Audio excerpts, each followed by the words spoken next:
परम पावन बोधिसत्व डॉक्टर बाबा साहेब भीमराव रामजी आम्बेडकर, परम निरात्मा तथागत सम्मा संबुद्ध और इस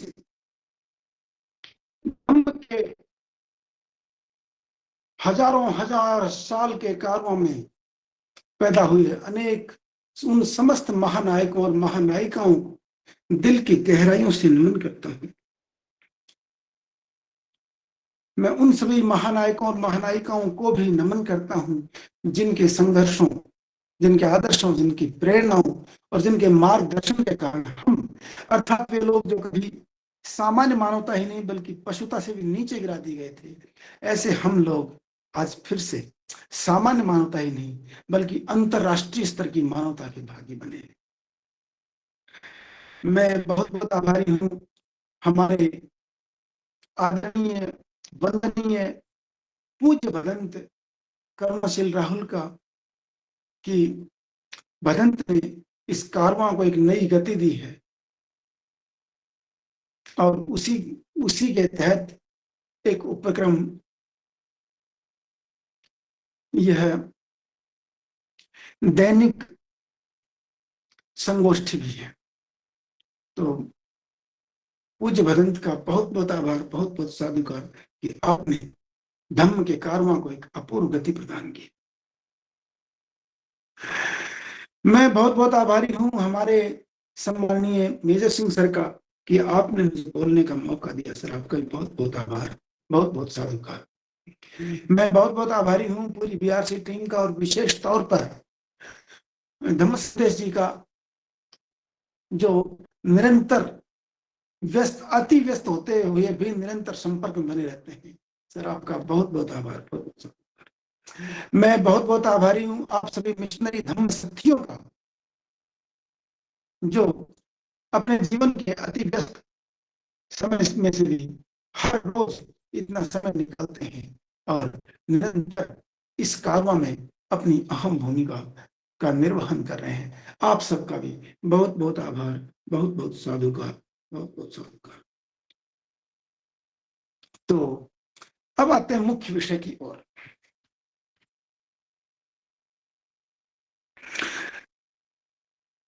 तो अगर आप लोगों को ध्यान हो तो एक बार मैंने पहले इस विषय पर चर्चा की थी और इसके कुछ पक्षों को छुआ था, जिनमें मुख्य बात यह थी कि जो लोग ये प्रचार करते हैं कि बुद्धिज्म एक स्वतंत्र धर्म नहीं है बल्कि एक खास धर्म की शाखा है, उन लोगों का फैशन है। फैशन क्या है कि किसी भी धर्म को वे अपना अंग बताने में बड़ी दिलचस्पी रखते हैं। यहां तक मैंने एक किताब पढ़ी, दुनिया के सभी प्राचीन धर्मों का स्रोत वैदिक धर्म, ठीक है। तो और उसमें ऐसी ऐसी बातें कह रखी, मैं धन्य हो गया पढ़ करके। किसी आर्य समाज के विद्वान ने वो किताब लिखी थी कि ये क्या बात हुई, अगर किसी धर्म ने कहा है कि हमें सत्य का पालन करना नहीं, देखा ये वे तुमसे ली गई। प्रभु कहाँ है आप, ऐसे महान विचार रखते हैं। मेरे एक मित्र ने मजाक करते हुए कहा, भाई साहब दुनिया में ऐसे घनघोर जंगलों में ऐसी अनेक जनजातियां रहती हैं, ऐसे अनेक कबीले रहते हैं जिन्होंने मानव सभ्यता के ज्ञान का प्राप्त नहीं किया, लेकिन उनमें भी कुछ बेसिक नैतिक सिद्धांत हैं। तो क्या हम उनको भी इस तरह से पेश करें? खैर, लेकिन बुद्धिज्म के बारे में, जैनिज्म के बारे में और सिखिज्म के बारे में ये चर्चा बड़ी आम है कि ये धर्म तो, अरे ये सब तो हिंदू धर्म से ही तो निकले हैं। एक ने तो मुझे यहां तक कहा कि बुद्ध धर्म तो हिंदू धर्म का विद्रोही बालक है। अच्छा जी, बहुत अच्छा। इसी तरह की बचकानी हरकतें भारत के पहले दलित प्रोफेसर महानायक ज्ञानी दत्त सिंह जी के सामने भी लोगों ने की थी सिख धर्म को लेकर, और उन्होंने ढंग से खबर ली थी। मैंने उनका साहित्य पढ़ा, मैं धन्य हो गया, बहुत प्रभावित हुआ उनसे, क्या जबरदस्त लिखा है। खैर, तो उनका चिंतन अलग है और मैं जो बात रखने जा रहा हूं वो थोड़ी अलग है। लेकिन पहली बात कि देखिए सर, तो बुद्धिज्म के बारे में अनेक बार इस चीज को खूब प्रचारित किया गया कि देखिए बुद्ध धर्म तो हिंदू धर्म से निकला है। चलो ठीक है, अब हम इसकी इस बात की वस्तुनिष्ठ समीक्षा करेंगे, इसका विश्लेषण करते हैं कि बात कहां तक सटीक बैठती है। तो देखिए, पिछली बार मैंने इस बारे में चर्चा की थी कि बुद्धिज्म को हिंदू धर्म का अंग मान लेते अगर बुद्ध ने अपना लक्ष्य हिंदू धर्म का सुधार तय किया होता, अगर उन्होंने हिंदू धर्म के किसी देवता को का दर्शन करना है, परमात्मा का दर्शन करना अपने जीवन का लक्ष्य बनाया होता, तो अगर उन्होंने वेदों का उद्धार करने को अपना लक्ष्य बनाया होता तो। लेकिन क्या बुद्ध ने ऐसा किया? नहीं। जैसे उदाहरण के लिए, एक बालक मूलशंकर गुजरात में टंकारा से अपने घर से निकलता है, ये सोच करके, ये विचार करके कि उनके माता पिता ने जिस शंकर का व्रत, शिवरात्रि व्रत करने के लिए उनको प्रेरित किया था, वो शिव या शिव की मूर्ति अपने प्रसाद को एक चूहे से भी नहीं बचा पाई। तो उनको लगा ये नकली शिव है, असली शिव कहीं और है। इसीलिए वहां एक गीत आता है कि बीहड़ वन में भटक रहा था, सच्चे शिव का मतवारा छोड़ दिया था टंकारा। मतलब यहां मुख्य बात क्या है, उनका उद्देश्य था कि मतलब ये गलत हो गया, इसको मुझे ठीक करना है। मतलब आज ही उन्होंने मूर्ति पूजा का खंडन किया और बताया कि देखो हमारे वेद में, मतलब मूल धर्म में ये चीजें नहीं है, आप लोग गलत कर रहे हैं। ऐसे ही नरेंद्रनाथ, युवक नरेंद्रनाथ जब रामकृष्ण परमहंस से मिले तो उनसे यही कहा कि मैं, उनसे सवाल किया क्या आप ईश्वर को देखते हैं? उन्होंने कहा मैं देखता हूं। तो कह रहे हैं कि कैसे देखते हो? जैसे तुम्हें देख रहा हूं वैसे ईश्वर को देखता हूं। तो उन्होंने कहा क्या आप मुझे भी दिखा देंगे? रामकृष्ण कहा दिखा दूंगा। और ये युवा नरेंद्र अब विवेकानंद बन गए और जीवन भर उसी सिद्धांत का प्रचार करते रहे। तो कहने का मतलब, अगर कोई व्यक्ति किसी धर्म में आई विकृतियों को उसका सुधार करता है या उसके किसी देवता या परमात्मा से मिलने का संकल्प करके अपना कार्य शुरू करता है और आगे बढ़ता है, तो उसको उस धर्म का अंग, मतलब उसके द्वारा चलाए गए आंदोलन को उस धर्म का अंग माना जा सकता है। लेकिन अगर कोई व्यक्ति उससे बिल्कुल मैच ना करता हो तो तब नहीं कर सकते। तो ये बात हमने पिछली बार डिस्कस की कि गणराज्य के, कपिलवस्तु गणराज्य के राजकुमार सिद्धार्थ का घर छोड़ने का लक्ष्य यह नहीं था कि ब्राह्मणों ने हवन में मांस डालना शुरू कर दिया है या जाति पाति का प्रचार शुरू कर दिया है ना। उनका लक्ष्य एक ही था, क्योंकि इस संसार में दुख है और इस दुख का कारण और निवारण मुझे जानना है, इसलिए मुझे घर छोड़ना होगा। यह उनकी आधारभूत मान्यता थी। कहने का मतलब कि मानव के जीवन में दुख जो आ रहा है, उस दुख से मुक्ति पानी है, उसके लिए घर छोड़ा। दुख के लिए, दुख के विरोध में घर छोड़ा, ना कि किसी देवता से मिलने के लिए, ना किसी गलती को सुधारने के लिए, ना हवन में मांस को रोकने के लिए, ना ही वैदिक धर्म का सही प्रचार करने के लिए, ना इनमें किसी बात के लिए नहीं। तो घर क्यों छोड़ा? घर छोड़ा सिर्फ इस बात के लिए कि हर इंसान के जीवन में दुख है, उस दुख से मुक्ति मिलनी चाहिए, सभी पीड़ित हैं। तो कहने का मतलब, उनके धम्म का, तो उनके घर त्यागने का असली कारण क्या है? मानव जीवन में व्याप्त दुख, यानी एक मानवीय समस्या, ना कि किसी धर्म विशेष का सुधार, ना कि किसी धर्म विशेष के देवता या परमात्मा से मिलने की चाहत, ना, बिल्कुल नहीं। उन्होंने तपस्या की, किस लिए की? कि मुझे दुख से मुक्ति का मार्ग मिले। उन्होंने दो दो गुरुओं से ध्यान सीखा, आड़ा कालाम और उद्दक रामपुत्र के यहाँ। किस लिए? ताकि मुझे दुख से मुक्ति का मार्ग मिले। अंत में तपस्या वगैरह छोड़ छाड़ करके सामान्य भोजन ग्रहण करते हुए पीपल के पेड़ के नीचे बैठ गए कि अगर कि चाहे मेरी नसों में से खून सूख जाए, लेकिन मैं तब तक यहां से नहीं उठूंगा जब तक कि मैं दुख से मुक्ति का मार्ग नहीं खोज लेता। यहां भी हमें कहीं किसी धर्म के सुधार वगैरह की बात नहीं मिलती। और उसके बाद जो खोजा, जो ज्ञान प्राप्त हुआ, उसके बारे में पहली बार बोला सारनाथ में। तो वहां भी एक बार भी यह नहीं कहा कि भिक्षु मैंने हवन में मांस डालने से को रोकने का उपाय खोज लिया है, हवन में मांस डालने का उपाय खोज लिया है, उसको कैसे रोकना है रास्ता खोज लिया है ना, बिल्कुल नहीं कहा। उन्होंने यह भी नहीं कहा कि मैंने जाति पाति छुआछूत का उपाय खोज लिया, ना बिल्कुल नहीं। उन्होंने यह भी नहीं कहा कि वेदों की जो गलत व्याख्या कर रहे हैं मैंने उसका उपाय खोज लिया, सही व्याख्या करेंगे ना, कतई नहीं। तो कहने का मतलब कि उनका तो इससे कोई लेना देना ही नहीं है। तो फिर ये धर्म वैदिक धर्म की शाखा कैसे हो गया, जब उससे बिल्कुल असंबद्ध है। और पूरे जीवन जब तक बुद्ध जीवित रहे तब तक किसी भी तरह से इस धर्म को मुद्दा नहीं बनाया, इस बात को कभी मुद्दा नहीं बनाया कि मैं आपको हिंदू धर्म का या वैदिक धर्म का असली रूप दिखा रहा हूं, बिल्कुल नहीं। तो ये बात हमने तब डिस्कस की थी पिछली बार की चर्चा में। अब आते हैं हम कुछ और महत्वपूर्ण बातों के साथ। पहली बात, लोग कहते हैं कि अरे राजा शुद्धोधन का धर्म क्या था, उनका परिवार किस चीज को मानता था।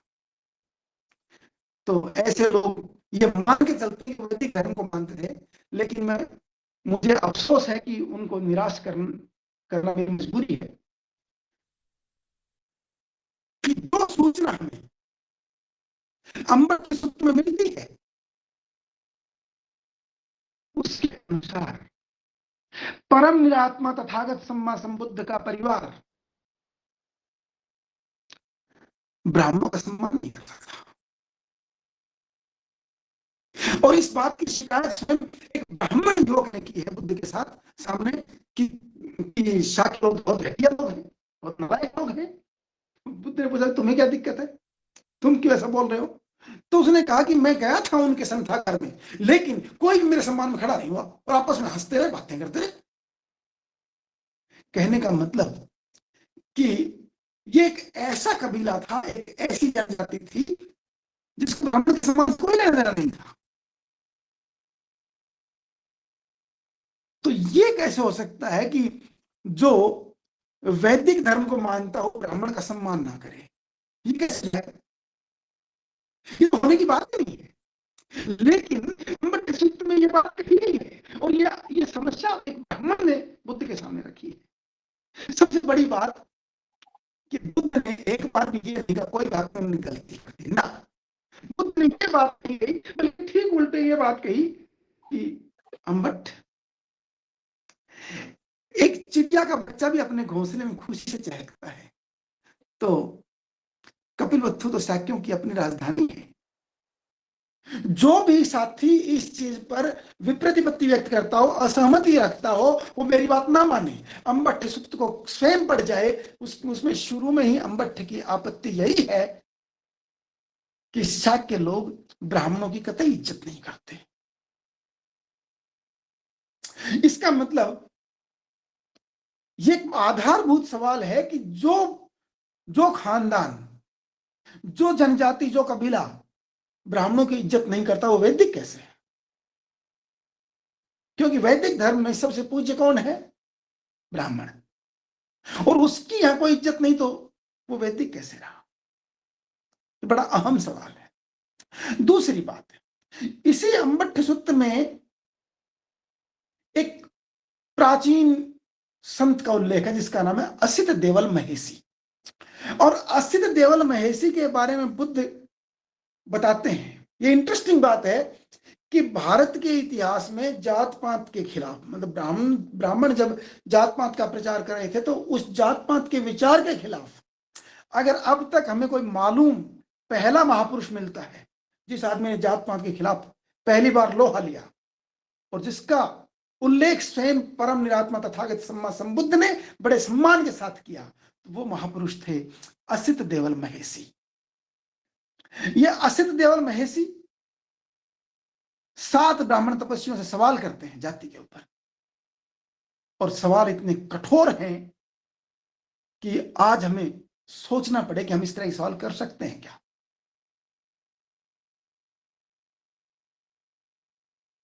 सीधा माता पिता के आचरण पर सवाल है वहां, और उसके बाद पिछले जन्म यानी पुनर्जन्म के बारे में सवाल है। तो जो असित देवल महेशी जाति पाति के घनघोर विरोधी थे, कट्टर विरोधी थे, वो असित देवल महेशी इस खानदान के पूज्य संत थे। यह बात इससे भी मालूम होती है कि बुद्ध ने किस शानदार लहजे में असित देवल का उल्लेख किया है, और यह बात इससे भी स्पष्ट होती है कि कहते हैं कि जब सिद्धार्थ का जब जन्म हुआ था तो उस समय एक व्यक्ति, एक संत इनको देखने आए थे, दर्शन करने के लिए, और इनको देखते ही पहले तो बहुत प्रसन्न हुए, मुस्कुराए और फिर रोने लगे थे। तो राजा ने कहा कि क्या बात है, आप पहले बहुत खुश हुए, उसके बाद में फिर दुखी हो गए, क्यों? उन्होंने कहा कि ये बच्चा बुद्ध बनेगा, इससे मुझे बहुत खुशी हुई, लेकिन मुझे दुख इस बात का है कि जब ये बुद्ध बनेगा तब मैं जीवित नहीं रहूंगा।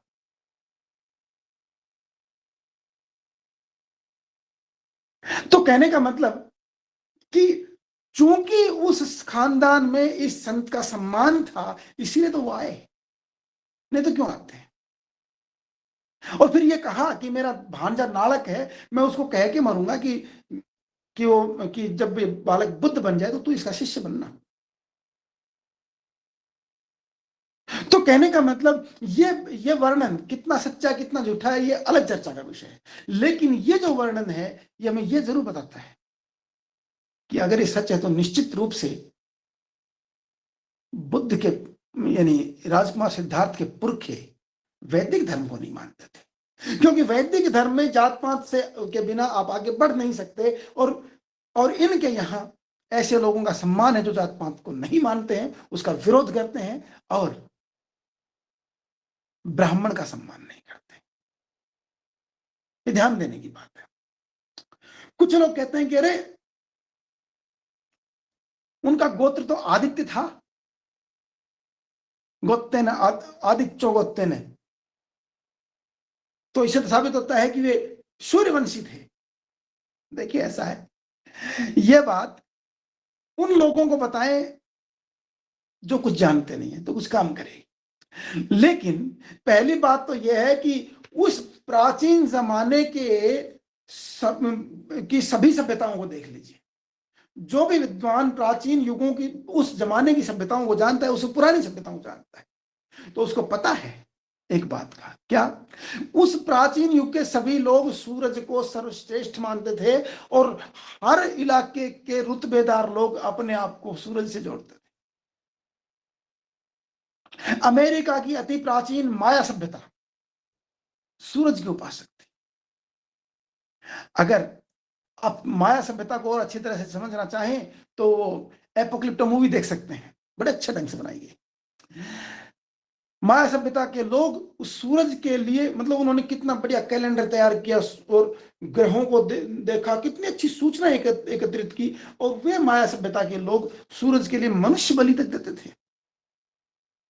इधर आगे बढ़िए, अफ्रीका में, उत्तर अफ्रीका में नील नदी के मुहाने पर, नील नदी के किनारे पर एक सभ्यता का विकास हुआ, और इस सभ्यता का नाम है मिस्र की सभ्यता। इस मिस्र की सभ्यता ने पिरामिड किसके? फराओ कौन? उनका राजा। और उनके राजा के बारे में जो केंद्रीय सिद्धांत है वो ये है कि राजा स्वयं सूर्य का साक्षात रूप है यहां, क्योंकि सूर्य ही ईश्वर है। इधर आ जाइए। जापान में जब जनरल मैकआर्थर जापान का संविधान बनाने लगे तो उस समय एक महत्वपूर्ण बात आई थी। क्या? कि जापान से सम्राट को हटा देते हैं। लेकिन जनरल मैकआर्थर ऐसा करने में अपने आप को असमर्थ महसूस कर रहे थे, और कारण यह बताया कि जापान के लोग अपने सम्राट का बहुत सम्मान करते हैं, और उसके पीछे एक बड़ा कारण क्या, कि जापान में यह दंत कथा है कि जापान में अति प्राचीन युग में जापान पर राज करने के लिए सूरज बाकी जगह देवता बना था, वहां देवी है, सूरज माता ने अपने पुत्र को यहां राज करने के लिए भेजा था। अब आप देख सकते हैं कि पूरी दुनिया में हर जगह ही तो रुतबेदार लोग अपने आप को सूरज से जोड़ रहे थे। तो अगर यहां भी इसे जोड़ने से यह साबित नहीं होता कि वो वैदिक धर्म का था, वरना फिर माया सभ्यता भी वैदिक धर्म की हो जाएगी, इधर मिस्र की सभ्यता वैदिक धर्म की हो जाएगी, जापान वाली भी हो जाएगी, और भी बाकी सभ्यताएं वैदिक धर्म की हो जाएंगी। लेकिन ऐसी बात नहीं है, ये सच नहीं है। ये तो उस जमाने की आम बात थी। एक और इंटरेस्टिंग बात की दुनिया में दूसरे किसी धर्म में चंद्रवंश का कोई जिक्र नहीं है, और बौद्ध साहित्य में भी नहीं है, वरना यह होना चाहिए था ना, लेकिन नहीं है। एक और महत्वपूर्ण बात, अगर बुद्ध अपने आप को सूर्यवंशी मान करके उस तरह से भाव विवल हो रहे होते तो फिर त्रिपिटक की शुरुआत में, किसकी शुरुआत में? त्रिपिटक की शुरुआत में। त्रिपिटक की शुरुआत का मतलब दीघ निकाय के पहले ही सूक्त ब्रह्मजाल सूक्त में सूर्य पूजा को घटिया विद्या नहीं बताते, लेकिन वहां कहा है कि बुद्ध जो है ऐसी हीन विद्या मतलब घटिया विद्या से मुक्त दूर है। और वो घटिया विद्या कौन सी है? तो घटिया विद्या क्या बताई? सूर्य की पूजा। कोई सूर्यवंशी सूर्य की पूजा का ऐसा विरोध क्यों करेगा?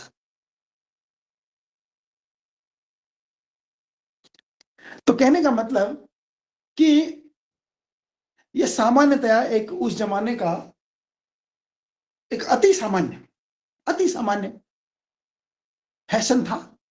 आज बहुत सारे लोग पूरी दुनिया में देख लीजिए, जितने भी ब्यूरोक्रेट्स हैं दुनिया के सब लगभग देशों के, उनकी ड्रेस देखिए कैसी, वही कोट पैंट या पैंट शर्ट, अपनी ट्रेडिशनल ड्रेस नहीं होती। क्यों? क्योंकि पूरी दुनिया में ब्यूरोक्रेसी का फैशन है आज। तो इस फैशन से कुछ साबित नहीं होता, फैशन तो फैशन ही होता है, पूरी दुनिया में होता है। खैर, अब हम आगे बढ़ते हैं। अब एक और महत्वपूर्ण बात है कि अगर मान लीजिए किसी धर्म के देवता दूसरे धर्म के देवताओं से बिल्कुल ही अलग हों, कतई ना मिलते हो, तो इसको क्या कहेंगे? कैसे? आपने वैदिक धर्म के देवताओं के नाम सुने हैं? वेदों में इंद्र है, वरुण है, तो नैऋत्य है, तो मतलब ईशान, वहां बहुत सारे इस तरह के देवताओं के नाम हैं, जो कि विश्व देवा है, तो मातृस्वसा है, बहुत सारे देवता हैं इस तरह के, अश्विनी कुमार वगैरह। इसी तरह से पुराणों में ब्रह्मा विष्णु शिव वगैरह आते हैं, देवी आती है। लेकिन अगर बुद्धिज्म के देवता, बुद्ध मतलब त्रिपिटक में जो देवता आए हैं, अगर उन देवताओं की ब्राह्मण धर्म के देवताओं से कोई मैचिंग ना होती हो, तो क्या कहेंगे? अब मैं आपको ब्राह्मण धर्म के उन देवताओं के से अलग जो हमारे यानी त्रिपिटक में जो देवताओं के नाम पाए जाते हैं, मैं वो लिस्ट आपको पढ़ के सुनाता हूं। अपनी छाती पर हाथ रख के बताना कि क्या आपने वैदिक धर्म में इन देवताओं के नाम सुने हैं? क्या ब्राह्मण धर्म में, हिंदू धर्म में इन देवताओं के नाम सुने हैं? चातुर महाराजिक देवता, त्रयस्त्रिंश देवता, याम देवता, तुषित देवता, निर्माण रति देवता, पर निर्मित वशवर्ती देवता, सहस्त्र ब्रह्म देवता, द्विसहस्त्र ब्रह्मा देवता, चतुसहस्त्र ब्रह्मा देवता, पंचसहस्त्र ब्रह्मा देवता, 10 सहस्त्र ब्रह्मा देवता, शत सहस्त्र ब्रह्मा देवता, आभ देवता, परिताभ देवता, अप्रमाणाभ देवता, आभास्वर देवता, परित शुभ देवता, अप्रमाण शुभ देवता, शुभ कृष्ण देवता, ब्रेतफल देवता, अविह देवता, अतप्य देवता, सुदर्श देवता, सुदर्शी देवता, अकनिष्ठ देवता, आकाश अनंत्यायतन देवता, विज्ञान अनंत्यायतन देवता, आकिंचन्य अनंत्यायतन देवता, नैव संज्ञा न असंज्ञा आयतन देवता। आप ये देखिए कि इन देवताओं में आपको कहीं वो ब्रह्मणस्पति, इंद्र, वरुण, वरुण, अश्विनी कुमार वगैरह वगैरह आपको कहीं मिले इसमें? कहीं शिव जी दिखे इसमें?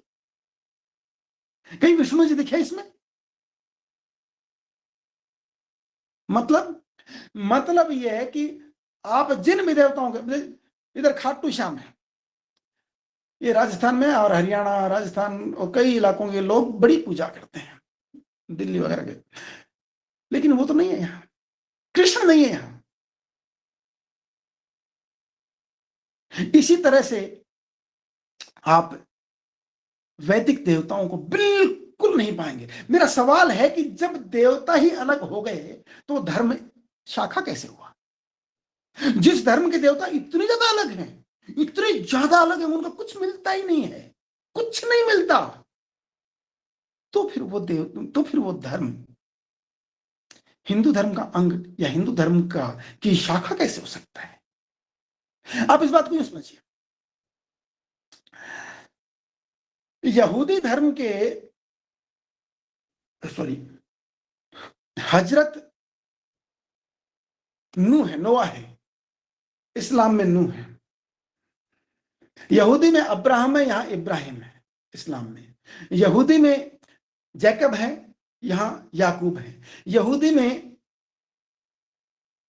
इशाक, सॉरी, आइजैक है, यहां इशाक है, यहूदी में जोसेफ है, यहां यूसुफ है, ठीक है, यहूदी में सारा है, यहां सारई है। तो थोड़ा सा अंतर हो गया, मतलब भाषा के बोलने का अंतर है, वरना ना तो उनके चरित्र में कोई अंतर है, ना ही चरित्र चित्रण में अंतर है, और ना ही उनके नाम में कोई खास अंतर आ रहा है, बोलने में थोड़ी सी हेरा फेरी हो रही, और कोई बात नहीं। अब आप सोच के देखिए, अब सोच के देखिए कि मतलब यहूदी कह सकते हैं कि इस्लाम धर्म हमसे प्रभावित है, और इस्लाम के विद्वान मानते भी हैं कि हम तो सभी नबियों को मानते हैं, जो पहले हुए या बाद में हुए, तो पहले अगर यहूदी धर्म के तो भी हम उनको मानते हैं, यहूदी उनको नहीं माने तो भी हम तो मानेंगे। तो कहने का मतलब कि ये तो इनसे प्रभावित हो सकते हैं, लेकिन यहूदी धर्म ये क्लेम नहीं कर सकता कि रोमन साम्राज्य का जो धर्म था उसके देवता इसी के देवता है। यहूदी धर्म ये क्लेम नहीं कर सकता कि ग्रीक सिविलाइजेशन के जो देवता थे, हीलियस वगैरह, वो यहूदियों के देवता है। कतई नहीं है, कतई नहीं है, कोई मैचिंग ही नहीं है। तो ठीक उसी तरह से जब बौद्ध सभ्यता के देवता वैदिक सभ्यता के देवताओं से बिल्कुल भी नहीं मिलते, तो फिर क्या कहेंगे? तब किस आधार पर कहेंगे कि बुद्ध धर्म वैदिक धर्म की शाखा है? अरे वैदिक धर्म की शाखा तब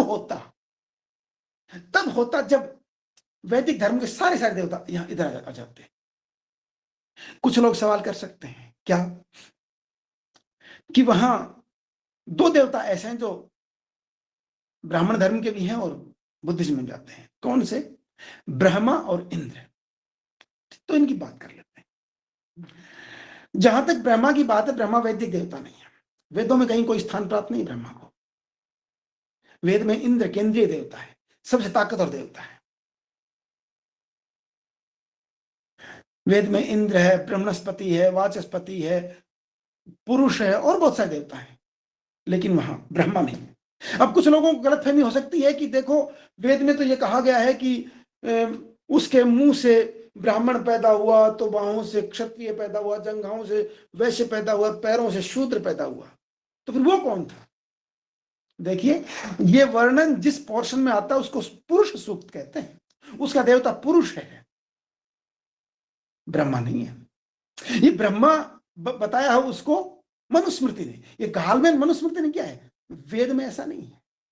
तो कहने का मतलब ये हुआ कि वेद जो है, वेद में ब्रह्मा की वो स्थिति है ही नहीं जो स्थिति मनुस्मृति ने ब्रह्मा को उपलब्ध कराई है। तो अब कहने का मतलब यह है कि जो ब्रह्मा है वो मुख्य रूप से वैदिक देवता है ही नहीं, तो वो देवता किसका है? एक विद्वान ने इस पर रिसर्च की, प्रजापति ब्रह्मा नाम से, और उस विद्वान का कहना है कि असल में ब्रह्मा जो है हिमालयी लोगों का देवता था, जो धीरे धीरे आगे चल के वैदिकों ने अपना लिया। और ये बात तर्क संगत भी लगती है। क्यों लगती है? इसलिए लगती है कि जैसे उदाहरण के लिए उत्तर भारत में डोसा नहीं बनता मुख्य रूप से, डोसा उत्तर भारत का मुख्य भोजन नहीं है, तो वहां डोसा जैसा भी बन जाए लोग बस चाव के लिए और एक फैशन के तौर पर खा लेंगे, किसी शादी पार्टी में या वैसे किसी बड़े रेस्टोरेंट में जाकर के। लेकिन डोसे के 70 से ज्यादा प्रकार होते हैं। ये सारे प्रकार दक्षिण भारत में मिलते हैं। क्यों मिलते हैं? क्योंकि दक्षिण का वो मुख्य भोजन है, इसलिए उसमें वो अलग अलग प्रयोग करते रहे। तो कहने का मतलब इतने सारे प्रकार तब संभव है जब वो इनका ही मुख्य रूप से है। अब रोटी कितने प्रकार की होती है, उसमें पराठे हम कितने प्रकार के बना लेते हैं, ये उत्तर भारत का है, दक्षिण का नहीं है। इसलिए दक्षिण में लोग पराठा नहीं जानते ठीक से। और रोटी भी हमारे पास कितनी तरह की रोटियां हैं, खूबा रोटी है, भाकरी है, तो बाजरे की रोटी है, तो मतलब ज्वार सॉरी इसकी चने की बेसन की मिस्सी रोटी वगैरह वगैरह। तो ये जो विभाजन है रोटियों के जो प्रकार हैं वो हमारे पास मिलते हैं उत्तर भारत में, दक्षिण में नहीं मिलते। दक्षिण में लेते कि वो यार कच्ची चपाती, वो तो यहाँ बढ़िया नहीं मिलेगी। क्यों? क्योंकि वो वहां की नहीं है। जिस तरह हमारे लोग उतना अच्छा डोसा नहीं बना सकते जैसा यहाँ के बनाते हैं, क्योंकि वो हमारा नहीं है। तो ठीक इसी तरह से ब्रह्मा के बहुत सारे प्रकार जो यहां उपलब्ध होते हैं वो इसी कारण उपलब्ध होते हैं क्योंकि बुद्धिज्म जिस इलाके में आया वो इलाका हिमालय के नजदीक था, और हिमालयी लोग अनेक ब्रह्माओं को मानते थे। क्योंकि ये ब्रह्माओं को मानना उनका धर्म था, इसलिए ये वहां से आया है। अब बात करते हैं इंद्र की। इंद्र निश्चित रूप से वैदिक देवता है, लेकिन बुद्धिज्म में जो इंद्र का जो स्थान है वो देखेंगे तो साफ तौर पर अंबट सूत्र में ही कहा है कि इंद्र तो एक यक्ष है, यक्ष है, मतलब यक्ष मतलब सबॉर्डिनेट, लो लेवल का देवता। लेकिन वैदिकों में वो यक्ष नहीं है, इंद्र देवराज है। वो जो देवराज का पद है वो वहां नहीं था। अब फिर बात आती है एक और इंटरेस्टिंग, इंद्र देवराज क्यों बने? इसके लिए वैदिक धर्म में कारण है, वो शतक क्रतु है। शत माने 100, क्रतु माने हवन। वो 100 हवन उसने किए, इसलिए वो शतक क्रतु बना, वो देवताओं का राजा बना। इधर बौद्ध साहित्य में जो मिलता है उसके अनुसार संयुक्त निकाय में वर्णन मिलता है, 2-3 सूक्त हैं, कहते हैं कि शक्र मतलब शक्र देवताओं का इंद्र बना। वो किस कारण बना? तो कहते हैं उसने 7 संकल्प लिए थे। कौन कौन 7 संकल्प? तो बताते हैं कि मैं आजीवन अपने माता पिता का पोषण करूंगा, अपने बड़ों कुल के बड़ों का सम्मान करूंगा, मधुर भाषा बोलूंगा, जीवन पर्यंत चुगली नहीं करूंगा, संकीर्णता और कंजूसी से रहित होकर के गृहस्थ धर्म का पालन करूंगा और निरंतर दान दूंगा। और 6ठा सत्य बोलूंगा, और 7वां था क्रोध नहीं करूंगा। अब ये देखने की बात यह है कि बुद्धिज्म में जो इंद्र है उसकी पिक्चर एकदम ही अलग है। बुद्धिज्म में इंद्र की पिक्चर एकदम अलग है, वो ब्राह्मण धर्म वाले इंद्र से मैच नहीं करता। दूसरी बात कि बुद्धिज्म में जो इंद्र आता है वो अपना अहंकार जताने के लिए मैं श्रेष्ठ हूं, मैं महान हूं, इसलिए नहीं आता, बल्कि वो बुद्ध से रिक्वेस्ट करते हैं कि कुछ अच्छा बताइए ताकि हम लोगों को बता सकें। मतलब यहां इंद्र की हैसियत है एक ऐसे व्यक्ति की जो दूसरे लोगों में बुद्ध के धम्म का प्रचार करना चाहता है, बुद्ध की वाणी का प्रचार करना चाहता है, या तो बिल्कुल ही अलग है। तो कहने के, और सिर्फ इसके अलावा, सिर्फ इंद्र के अलावा और कोई देवता में बुद्धिज्म में, हिंदू धर्म का दिखता ही नहीं, कोई देवता नहीं आता। तो सवाल यह है कि देखिए, एक दो इधर उधर हो गया, कोई बड़ी बात नहीं अगर एक हो गया, लेकिन मैक्सिमम, अधिकतम जो बौद्ध परंपरा के देवता हैं वो हिंदू धर्म के लिए नामालूम देवता है। वेदों को नहीं पता था कि कोई निर्माण रति नाम का देवता भी होता है, वेदों को नहीं मालूम था कि कोई आभ नाम का देवता भी होता है, कोई याम नाम का देवता भी होता है, वैदिकों को नहीं पता था कि कोई अप्रमाणाभ नाम का, आभास्वर नाम का देवता भी होता है। तो कहने का मतलब, जब दोनों के देवता ही एकदम अलग हैं, एकदम ही अलग हैं, तो वो धर्म एक कैसे हो गए? अरे बाकी कुछ भी मान लेंगे, मतलब आप यूं समझिए कि किसी ने कहा कि दुनिया को बनाने वाला कोई है, लेकिन उसका नाम है अल्लाह। इधर दूसरों ने कहा नहीं, दुनिया को बनाने वाला कोई है, लेकिन उसका नाम है भगवान विष्णु या भगवान शिव या शक्ति। अब आप सोच के देखिए कि ये दोनों मान तो रहे कोई दुनिया बनाने वाला है, लेकिन उसके नाम इतने अलग अलग हैं कि दोनों अपने आप को एक धर्म का नहीं मानते। हिंदू और मुसलमान एक परमात्मा को मानने के बावजूद भी अपने आप को अलग अलग मानते हैं, एक दूसरे को विरोधी मानते हैं। तो अगर हिंदू और मुस्लिम एक नहीं है, तो फिर एक एक परमात्मा को मानने के बावजूद, तो फिर जिनके देवता एकदम ही अलग हैं वो हिंदू कैसे हो गए? ये बहुत बड़ा सवाल है। वो वैदिक धर्म को मानने वाले कैसे हो गए जब उनके देवता आपसे मैच ही नहीं करते? और सबसे बड़ी बात वो क्या, ब्राह्मण धर्म के देवता, वैदिक धर्म के देवता, हिंदू धर्म के देवता हव्य खाने आते हैं। ये मनुस्मृति का मुख्य सिद्धांत है कि देवता जो है वो ही दुनिया को चलाते हैं, और वे जो है वे हव्य लेते हैं, हवन की सामग्री, हवन में जो घी वगैरह होमा जाता है उसको खाते हैं, और उसके आधार पर मनुष्यों से संपर्क बनाते हैं और मनुष्यों को भला करते हैं। लेकिन मतलब अपनी पूजा लेते हैं और भला करते हैं। इसके ठीक विपरीत बुद्धिज्म का किसी देवता ने, पूरे त्रिपिटक के ऊपर जाइए, एक भी जगह आपको ऐसा कोई देवता नहीं मिलेगा जो कि अपनी पूजा करवाना चाहता हो। हर कहीं भी देखिए, देवता सिर्फ मनुष्यों की भलाई के लिए बात करते हैं। यहां जैसे वो ना, बहुदेवा मनुष्याच मंगलानि अचिंतयुं आकांक्षमानसोत्थानं ब्रूहि मंगलामुत्तमं। मतलब कि बहुत सारे देवता और मनुष्य इकट्ठे हो गए, उन्होंने विचार किया कि इंसान के भले के लिए अच्छी बातें क्या है, उत्तम मंगल क्या है। तो ये बुद्ध से प्रार्थना करते हैं कि आप बताएं कि क्या होता है।